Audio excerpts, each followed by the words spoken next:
What lies beyond the final breath? Is it heaven, rebirth, oblivion, or something far more intricate?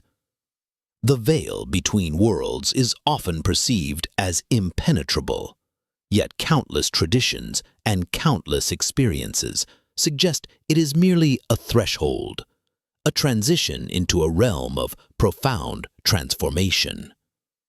Tonight, we journey into the mystery that has haunted humanity since the beginning: death. Not through the narrow lens of fear, dogma, or superstition, but through the expansive, illuminating wisdom of ancient Hermeticism, the profoundly practical insight of the Tibetan Book of the Dead, and the remarkable mystical revelations of Edgar Cayce, America's renowned sleeping prophet. These disparate sources, spanning millennia and continents, surprisingly converge on a unified understanding of the soul's enduring odyssey. This isn't merely a ghost story designed to send shivers down your spine. This is a comprehensive map, intricately drawn across diverse civilizations, indelibly inked in sacred texts, whispered in profound visions, and meticulously carved in the silence of deep meditation. It's a guide to the greatest journey you will ever embark upon. And it begins the very instant your physical heart ceases its final beat. Hermeticism, one of the oldest and most profound esoteric traditions rooted in the teachings attributed to the mythical figure Hermes Trismegistus, views death not as a definitive end, but as a crucial shift, a deliberate and purposeful migration of the soul. It posits that the true self is not the perishable physical body, but an immortal, divine essence. According to the foundational text, the Corpus Hermeticum, the physical body is merely a temporary vessel, a terrestrial shell, designed for earthly experience. Death, therefore, is understood as the joyous liberation of the divine spark within, the nous, or divine intellect. As Hermes Trismegistus famously articulated in the Emerald Tablet, that which is born of spirit is spirit, and that which is born of body is body. This fundamental principle underscores the belief that your deepest essence, your consciousness, your unique identity, is inherently immortal. The Hermetic perspective asserts that the soul existed long before its incarnation into the physical body and will undoubtedly persist, with its awareness intact long after the body's eventual decay. This is a liberation, not an annihilation. Hermes believed in an intricate and multi-layered journey of the soul through various planetary spheres, often depicted as a ladder or a series of concentric circles after its departure from the earthly realm. Each of these spheres represents a distinct cosmic layer corresponding to specific human egoic attachments, desires, and illusions that must be transcended. Upon physical death, the soul commences an arduous but ultimately purifying ascent. At each successive level, it is compelled to confront and shed a particular illusion or attachment that binds it to the material or lower mental planes. At the moon sphere, the illusion of time, linear progression, and constant change. Here the soul begins to perceive eternity. At Mercury sphere, the illusion of rigid reason, limited logic, and intellectual constructs. The soul embraces intuitive wisdom. At Venus sphere, the illusion of earthly desire, sensual pleasure, and emotional attachments. Love transforms into universal compassion. At the Sun sphere, the illusion of the isolated self, the ego, and individual identity. The soul recognizes its interconnectedness with all things. At Mars sphere, the illusion of aggression, passion, and conflict. The soul finds inner peace and harmonious resolve. At Jupiter sphere, the illusion of earthly judgment, dogma, and limited understanding. The soul expands into boundless wisdom and justice. At Saturn sphere, the illusion of material form, limitation, and physical structure. The soul transcends the need for physical manifestation. Only after this profound and transformative process of purification and shedding of illusions does the soul return to the pleroma, the divine fullness, the source of all being, a state of perfect unity and consciousness. This ascent is not a passive ride, but an active participation, a conscious unfolding. However, if unprepared, if the soul remains heavily attached to the earthly plane, bound by unresolved emotions, unfulfilled desires, or profound ignorance, it may linger. This lingering is not necessarily portrayed as a torment in the traditional sense, but rather as a state of confusion, a confused echo of its former self, unable to fully engage with the higher realities. Hermeticists rigorously taught that profound self-knowledge and knowledge of the divine within, often referred to as gnosis, was the essential key to successfully navigating this intricate post-mortem process. This gnosis allowed the soul to consciously shed its attachments and ascend, rather than being passively bound by them. Intriguingly, there are countless modern accounts, from widely reported near-death experiences to profound ancient mystical visions and shamanic journeys, where individuals describe encounters with incredibly loving beings of light, experiencing boundless, soundless realms of pure understanding, and an overwhelming visceral sense of going home. These descriptions often echo the Hermetic ascent, suggesting a universal pattern to the soul's journey beyond the physical. What's more, Hermeticism emphasizes a critical principle that resonates deeply with modern metaphysical thought. Thought becomes reality, especially after death. This is not merely a philosophical concept, but a practical warning. If you depart from the physical realm steeped in fear, confusion, profound regret, or intense hatred, those very dominant thoughts and emotional vibrations can actively construct your next plane of existence. The Hermetic axiom, mind is the fabric of the universe, implies that consciousness, rather than being a mere byproduct of the brain, is the fundamental ground of all reality. Your mental and emotional state at the point of transition, and even lingering afterward, directly influences the environment you experience. As within, so without, a universal law that applies even more potently in the non-physical realms where the limitations of the physical body no longer exist. The Bardo Thudal, universally known in the West as the Tibetan Book of the Dead, is far more than a mere funerary text to be recited at a burial. It is, in its profound essence, a meticulously detailed survival manual for the soul, designed to guide the consciousness through treacherous yet transformative landscape of the afterlife. Composed in the 8th century by the venerable Buddhist master Padmasambhava, this sacred text describes the soul's journey across 3 distinct bardos, intermediate states or transitional realities, that occur between physical death and the subsequent rebirth. The insights within are astonishingly precise, offering practical advice for navigating these non-physical realms. Chikhai Bardo, the moment of death. This is the initial, most crucial stage. As the physical body ceases to function, the dying person is said to experience the clear light of ultimate reality.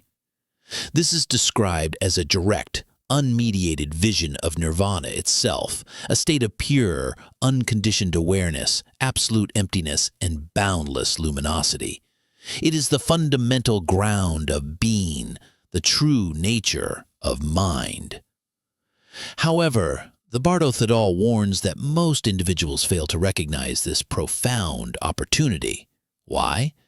Because the soul, still deeply mingled with its earthly identity, memories, and attachments, instinctively clings to its sense of I. The ego, that constructed sense of self, profoundly resists dissolution into this boundless state.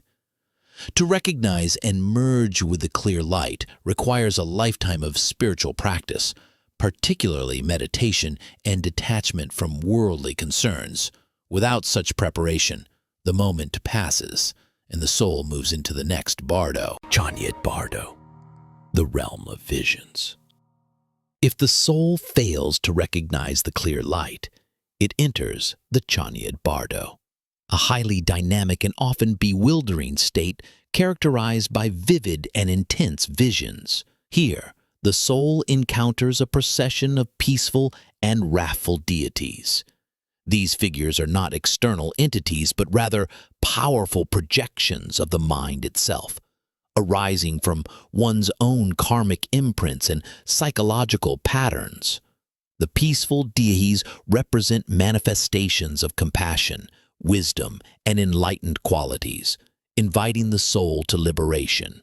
Conversely, the wrathful deities are terrifying, often grotesque figures that symbolize one's own fears, regrets, unresolved attachments, and negative karmic imprints. These visions are described as incredibly vivid, surreal, and often terrifying. The key instruction here is recognition. If the soul can recognize these apparitions as mere illusory projections of its own mind, understanding that they are not external threats but internal manifestations, it can move beyond their grasp and find liberation. If not, if it succumbs to fear, attachment, or aversion, it is pulled downward, further entangled in the cycle of illusion. The Bardo Thodol provides precise instructions on how to perceive these visions as reflections of one's own consciousness, urging the soul to remain calm and fearless. Sidpa Bardo, the path to rebirth. In this final intermediate stage, after experiencing the Chanyat Bardo, the soul feels an increasingly strong impulse and draw towards a new womb, signifying the approach of rebirth. This process is not random or arbitrary. Instead, the Bardo Thodol emphasizes that rebirth is guided with meticulous precision, a direct consequence of one's accumulated karmic weight, residual desires, and habitual tendencies from past lives.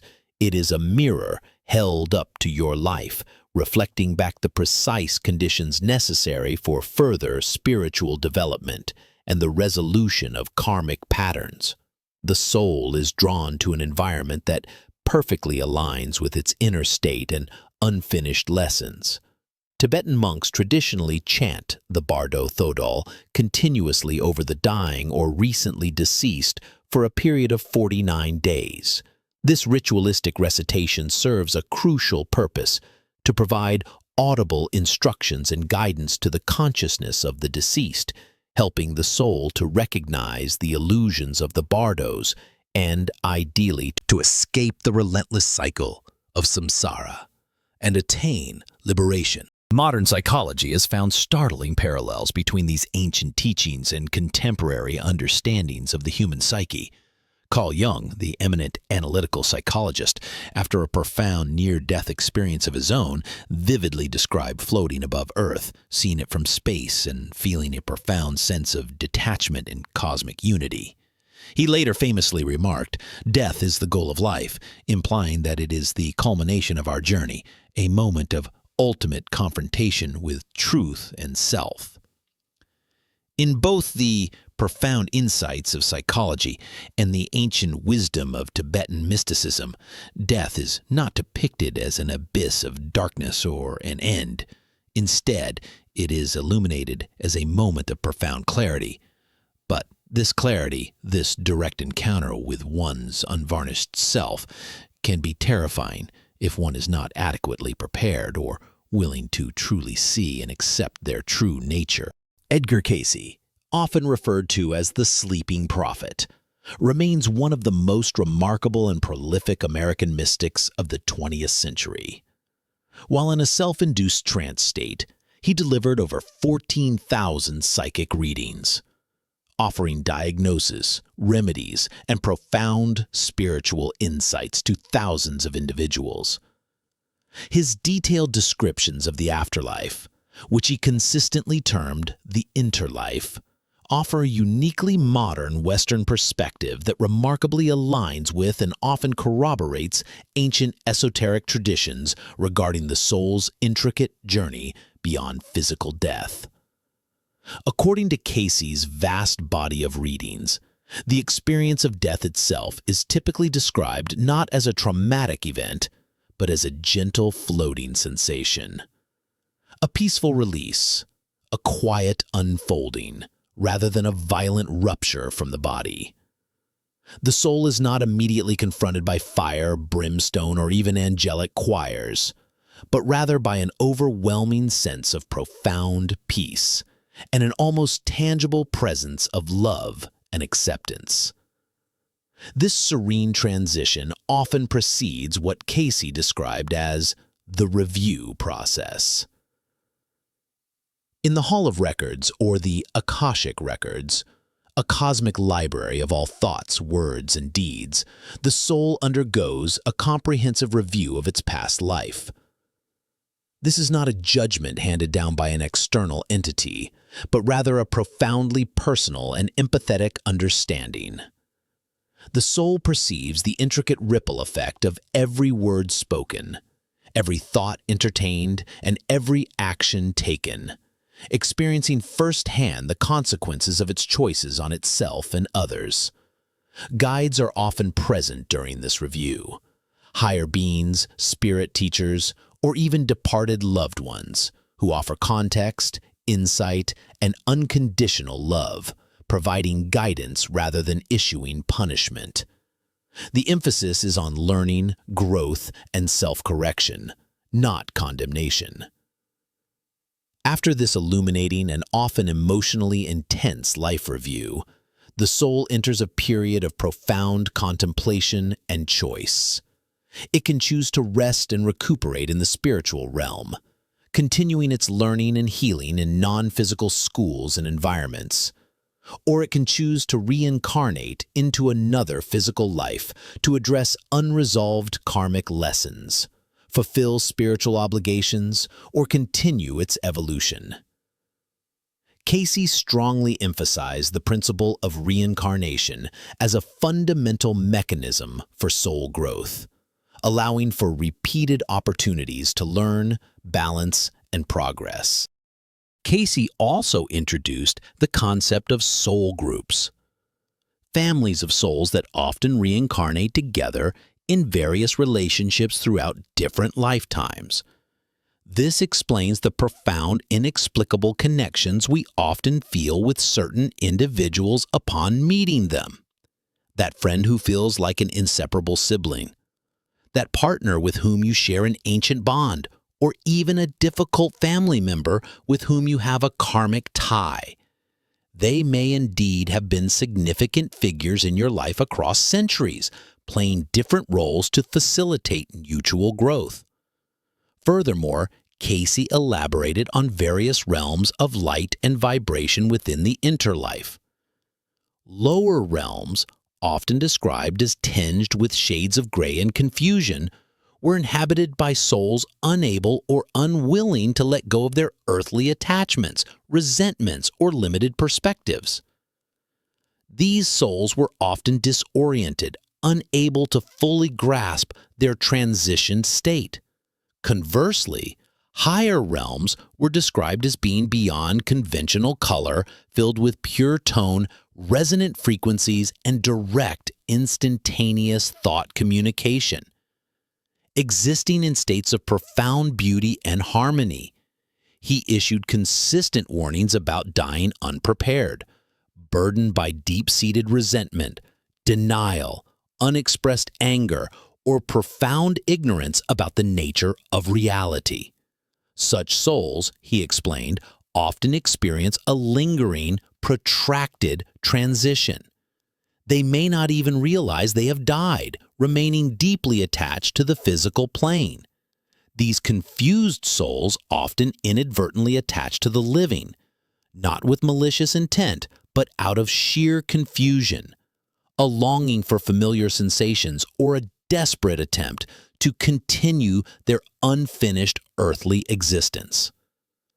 Casey's overarching message, consistently reiterated across thousands of readings, was unequivocally clear. Spiritual development during one's lifetime is the ultimate passport to peace and purposeful navigation in death.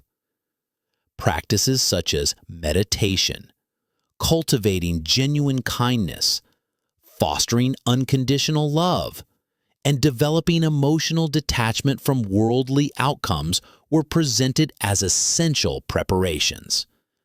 These are not merely ethical guidelines, but practical spiritual exercises that refine the soul's vibration, making the post-mortem transition smoother and more conscious. What do the ancient cryptic wisdom of Hermeticism, the deeply practical insights of Tibetan mysticism, and the unique trance-induced revelations of Edgar Cayce have in common? Despite their vastly different cultural origins, historical contexts, and modes of transmission, a truly surprising amount of profound alignment emerges when these wisdom traditions are examined side by side. Firstly, and most fundamentally, all three traditions unequivocally assert that death is not the definitive end of existence. It is merely a profound and often challenging transition, a chrysalis shedding, a metamorphosis into a different state of being. Secondly, the state of your consciousness, your inner landscape, your accumulated thoughts, emotions, and intentions during life profoundly shapes and determines what you experience immediately after death. This is a consistent and critical teaching across all three. Thirdly, there is no external judgmental figure handing down arbitrary verdicts. Instead, you are the one who performs the review of your life. Gaining an objective understanding of your actions and their consequences, you are empowered to choose your next steps, whether it's continued rest, further learning, or rebirth. Fourthly, and perhaps most vitally, preparation, cultivated through deep self-knowledge, spiritual detachment from worldly illusions, and unwavering self-awareness, is absolutely everything. This preparation is not about fearing death, but about consciously engaging with life in a way that primes the soul for its ultimate journey. They all echo the powerful idea that the afterlife is not a passive state where you are simply judged and assigned a destination. On the contrary, it is a highly participatory, dynamic reality. You actively navigate it, and your experience of it serves as a precise mirror reflecting your inner world, your true nature, and your accumulated karma. Let's delve deeper into this intriguing convergence. In Hermeticism, the soul's arduous journey through the planetary spheres is explicitly about detaching from successive layers of illusion and material attachment, purifying the nous until it returns to the divine source. In the Bardo Thodol, a central and repeated instruction is for the soul to recognize the visions and experiences of the intermediate states as mere illusions, projections of its own mind, thereby liberating itself from their deceptive power. In Cayce's remarkable visions of the inner life, the soul meticulously evaluates its past life, not under judgment, but to understand and ultimately transcend the illusions and missteps that created imbalance. In all these cases, your fixed beliefs about heaven or hell do not automatically create your post-mortem reality in a simplistic way. Instead, a more nuanced and profound principle is at play. Your vibration, your intrinsic energetic frequency, accumulated through your thoughts, emotions, and actions throughout life, is the true determinant of your immediate experience after death. Higher vibrations attract higher, more harmonious realms. Lower vibrations resonate with denser, more confused planes. This consistent alignment across such diverse traditions raises a haunting and immensely practical question for each of us. Are you consciously and intentionally preparing for the inevitable transition of death, Or are you primarily distracting yourself from its profound reality, hoping it simply won't happen, or that it will be an instant oblivion? Every moment spent in conscious meditation, every sincere act of compassion, every genuine expression of love, every pursuit of self-awareness, these actions actively refine and polish your soul, elevating its vibrational frequency. Conversely, every lingering resentment, every conscious deception, every unaddressed fear, every deep-seated attachment, these become tethers, energetic chains that bind the soul, making the transition more challenging and potentially leading to states of confusion or attachment to lower plane. Surprisingly, in an age dominated by empirical evidence and materialist paradigms, modern science is beginning to catch up with, and in some ways even validate, these ancient spiritual assertions regarding consciousness and the afterlife. Near-death experiences, NDEs, stand as a powerful, frequently reported phenomenon that bridges this gap. These profound experiences, reported by individuals who have clinically died and been resuscitated, consistently show recurring elements across vastly different cultures, religions, and socio-economic backgrounds. Many report traveling through a tunnel or a bright portal, a common metaphor for transition.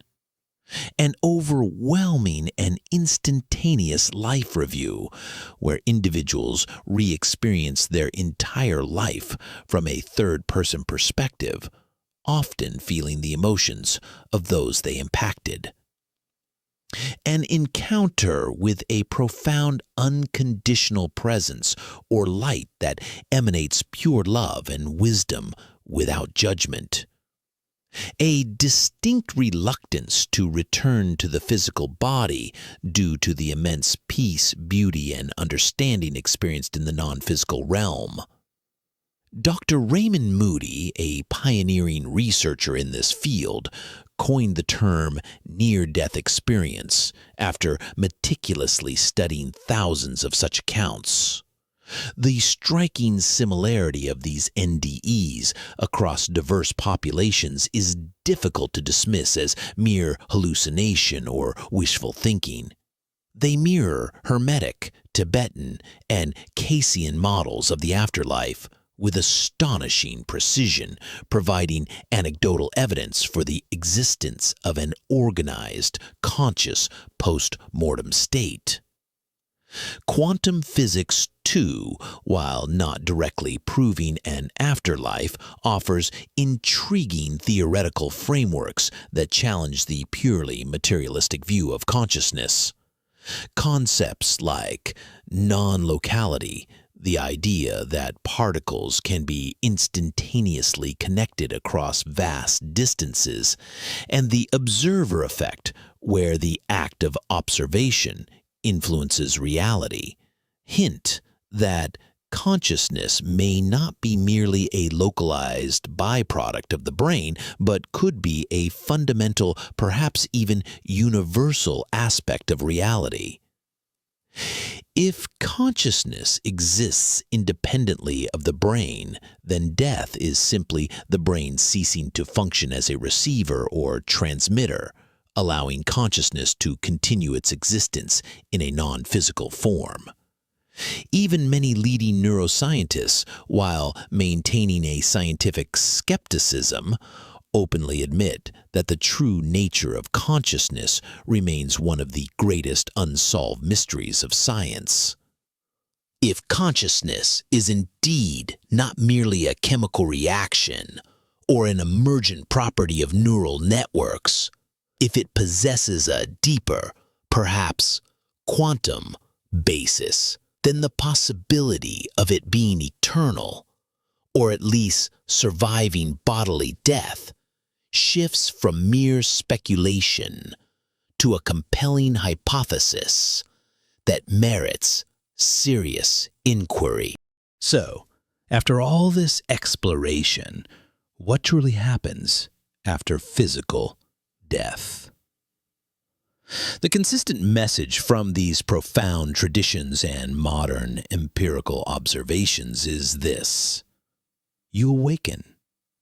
You awaken to what you truly are, your essence, stripped bare of all pretense and earthly identity.